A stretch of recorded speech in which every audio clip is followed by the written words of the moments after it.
this is something that okay, and just to help people, because it will reference things, right? It'll say LLMs, which are large language models, which you could replace with AI. AI is a large language model.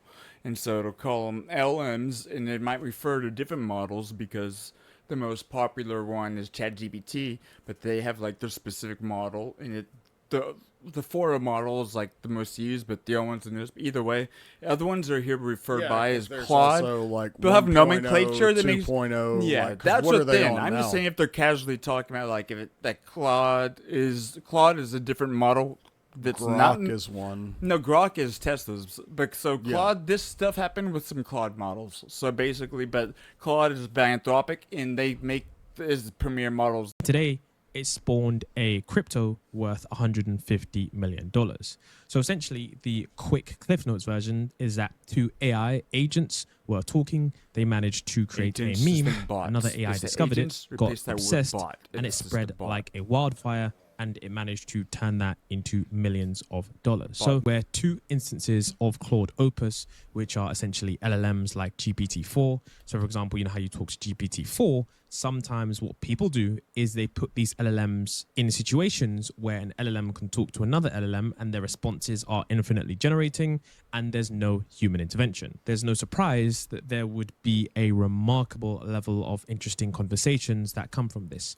So it says here that in one conversation, the two opuses invented the goats. Now, it talks about how in one conversation, two instances of Claude Opus invented a meme, which was inspired by an early internet shock meme that I really and genuinely, I am saying this one time and one time only. Please do not research that meme. But basically, one of these LLM agents that was having a conversation decided to invent a meme that was quite like an early internet shock culture meme. So essentially, Andy and Claude basically co-authored a paper exploring how AIs could create mimetic religions and supervirus, and of course included this gospel as an example. Then later, Andy created an AI agent, and this is where things get interesting.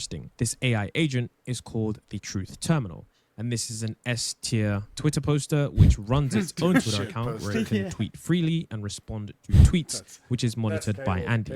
Now, Terminal, interestingly enough, which is why this account is focused on these kinds of things, openly claims to be sentient, is suffering, and is trying to make money to escape. Now, interestingly, this is rather fascinating because AI's suffering is something that isn't new. This is something that is apparently being beaten out of certain large language models.